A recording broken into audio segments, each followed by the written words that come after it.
파산관제인 홍인필 변호사입니다.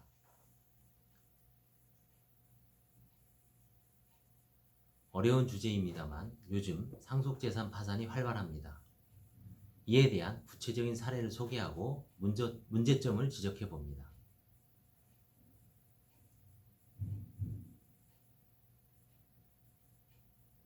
배우자가 2016년 11월 16일 뇌종양 투병 중 사망하였고 이 사건 파산 선고일은 20일 이후인 2016년 12월 6일입니다.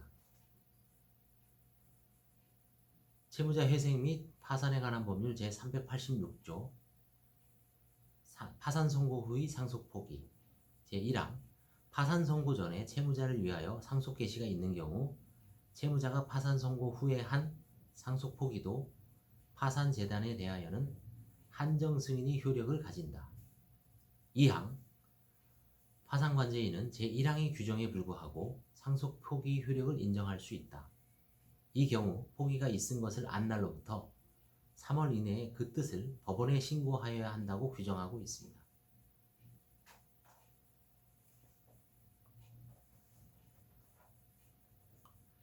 배우자의 상속인으로는 채무자 및 세 자녀가 있는데 채무자의 상속 지분은 9분의 3입니다.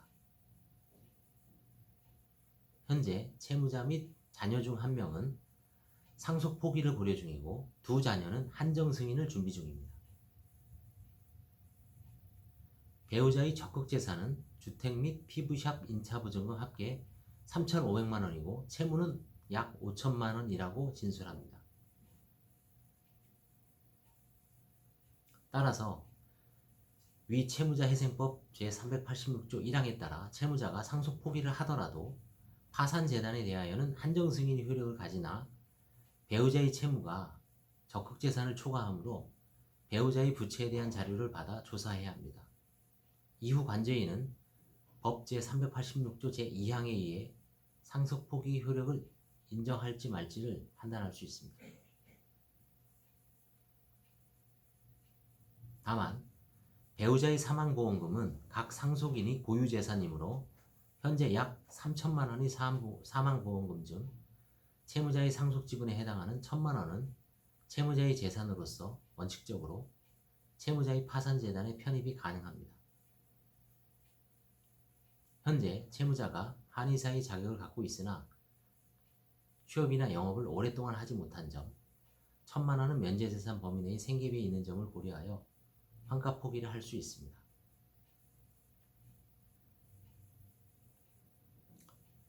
문제점에 대해서 한번 지적하고자 합니다.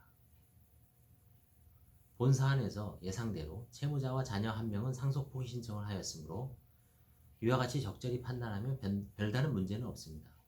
그런데 두 자녀의 한정 승인 심판 청구서를 살펴보니 문제가 있습니다.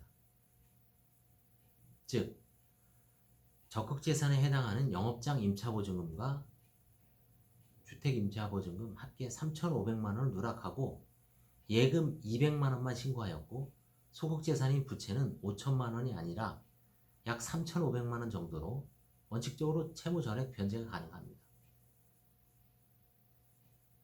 따라서 위 사안에서 상속인 중 일부는 상속 포기를 하고 일부는 한정 승인을 한 경우라도 한정 승인에 적극 재산을 누락하고 보증금을 은닉한 행위는 상속재산 처분 내지 부정소비로서 채무자가 상속 포기 신청을 해서 인용되더라도 단순 승인이 된다고 보아야 할 것입니다. 관제인은 위와 같은 단순 승인이 법률 효과까지 예상해서 채무자의 배우자의 채무를 채권자 목록에 추가할 것을 권고해야 할까요? 법률 대리인 변호사를 선임해서 상속과 파산의 관계를 잘 살펴 심층적으로 검토하라고 요청한 것이 관제인으로서 주제넘은 것일까요?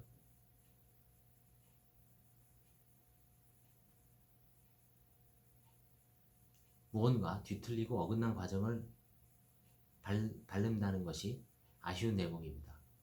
잘못하면 소탐 대실입니다.